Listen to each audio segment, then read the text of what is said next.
नमस्कार।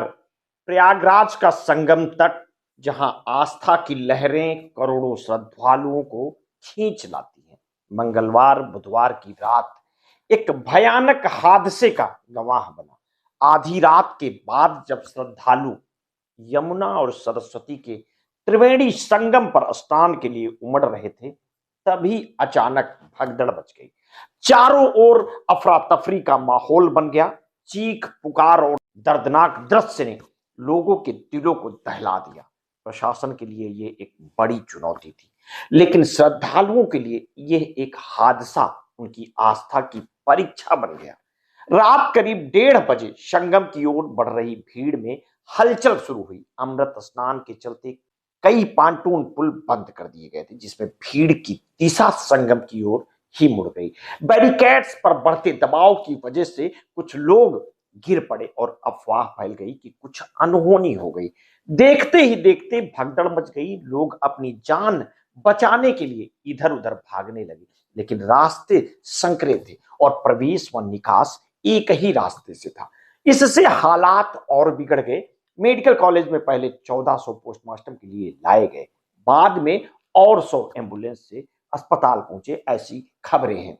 घायलों को तुरंत उपचार के लिए भेजा गया, लेकिन कई श्रद्धालु इतनी बुरी तरह कुचल चुके थे कि उन्हें बचाया नहीं जा सका। सरकारी आंकड़े अब तक नहीं आए हैं, लेकिन स्थानीय रिपोर्ट्स के मुताबिक मरने वालों की संख्या तकरीबन 20 के आसपास है और घायलों की संख्या 50 से भी ज्यादा बताई जा रही है।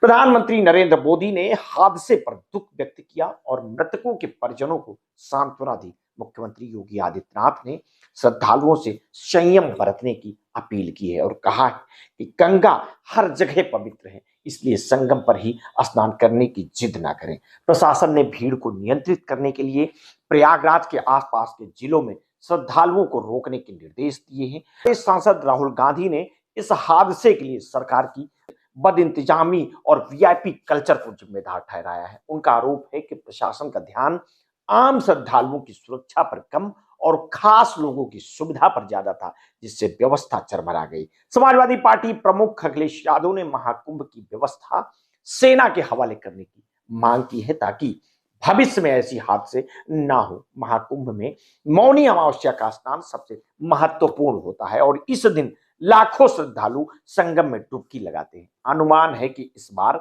9 करोड़ से अधिक लोग इस अवसर पर प्रयागराज पहुंचे। मंगलवार को ही 5.5 करोड़ से ज्यादा श्रद्धालुओं ने स्नान किया था, जबकि रात होते होते ये संख्या और भी बढ़ गई। प्रशासन की ओर से सुरक्षा और व्यवस्था के लिए पर्याप्त इंतजाम होने का दावा किया गया था, लेकिन हादसे ने इन दावों की पोल खोल दी। संगम पर जाने वाले रास्तों में अव्यवस्था का माहौल दिखा। पांटून पुलों को बंद करने से संगम की ओर जाने वाली भीड़ एक जगह पर इकट्ठा हो गई, जिससे भगदड़ की स्थिति बनी।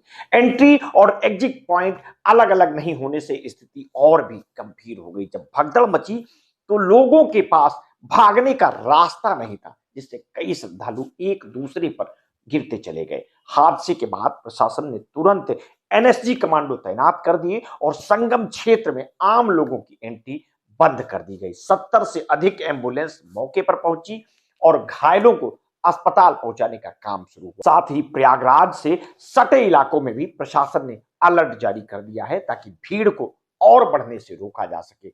श्रद्धालुओं में इस घटना के बाद गहरा आक्रोश है। जो लोग इस हादसे में अपनों को खो चुके हैं, उनके लिए महाकुंभ कभी ना भूलने वाली त्रासदी बन गया। कई लोग सवाल उठा रहे हैं कि इतनी बड़ी भीड़ को नियंत्रित करने की व्यवस्था क्यों नहीं की गई? क्या सरकार केवल वीवीआईपी व्यवस्था तक ही सीमित रह गई थी? महाकुंभ में हादसे पहले भी हुए हैं, लेकिन हर बार यही दावा किया जाता है कि अब की बार पूरी तैयारी है। 2013 में कुंभ मेले के दौरान इलाहाबाद रेलवे स्टेशन पर भी भगदड़ हुई थी, जिसमें तकरीबन 36 लोगों की जान चली गई थी। उससे भी पहले 1954 के कुंभ में सबसे भयानक हादसा हुआ था, जिसमें तकरीबन 800 से अधिक लोग मारे गए थे। सवाल यह है कि क्या इन घटनाओं से कोई सबक लिया गया? सरकार और प्रशासन की लापरवाही इस बार भी सामने दिखाई दे रही है। करोड़ों श्रद्धालुओं की भीड़ को मैनेज करने के लिए क्या पर्याप्त प्लानिंग थी? अमृत स्नान के लिए पुल बंद करने से पहले भीड़ को कैसे संभाला जाएगा, इस पर विचार क्यों नहीं किया गया। हर बार ऐसे हादसों के बाद जांच के आदेश दिए जाते हैं, लेकिन हकीकत में कोई बड़ा सुधार नहीं दिखता। इस बार भी प्रशासन का रवैया सवालों के घेरे में है। हादसे के 10 घंटे बाद भी सरकार ने मृतकों और घायलों की संख्या को लेकर कोई आधिकारिक बयान नहीं दिया है। इससे साफ है कि या तो प्रशासन के पास सही जानकारी नहीं थी या फिर वो स्थिति को संभालने में पूरी तरह विफल रहा। इस त्रासदी के बावजूद आस्था कमजोर नहीं पड़ती। देखिए, श्रद्धालु हर बार कुंभ में आते हैं, संगम में डुबकी लगाते हैं और आस्था के इस पर्व को मनाते हैं, लेकिन क्या उनकी सुरक्षा की जिम्मेदारी सरकार की नहीं है? क्या करोड़ों लोगों की भीड़ को नियंत्रित करने के लिए कोई ठोस रणनीति नहीं बनाई गई थी? क्या हर बार हादसों के बाद केवल शोक संदेश और मुआवजे की घोषणाएं ही पर्याप्त हैं? महाकुंभ दुनिया का सबसे बड़ा धार्मिक आयोजन है और इस आयोजन में आने वाले श्रद्धालुओं न सिर्फ भारत से बल्कि विदेशों से भी आते हैं। और यह केवल एक धार्मिक पर्व नहीं बल्कि भारतीय संस्कृति और व्यवस्था की परीक्षा भी होती है। और अगर हर बार इस परीक्षा में प्रशासन असफल होता रहेगा तो इसका असर न सिर्फ श्रद्धालुओं की सुरक्षा पर पड़ेगा बल्कि देश की प्रतिष्ठा पर भी सवाल उठेंगे। अब वक्त आ गया है कि ऐसे आयोजनों के लिए लंबी अवधि की ठोस योजना बनाई जाए। कुंभ मेले की व्यवस्थाओं को आधुनिक तकनीकी और बेहतर प्रबंधन के साथ जोड़ा जाए।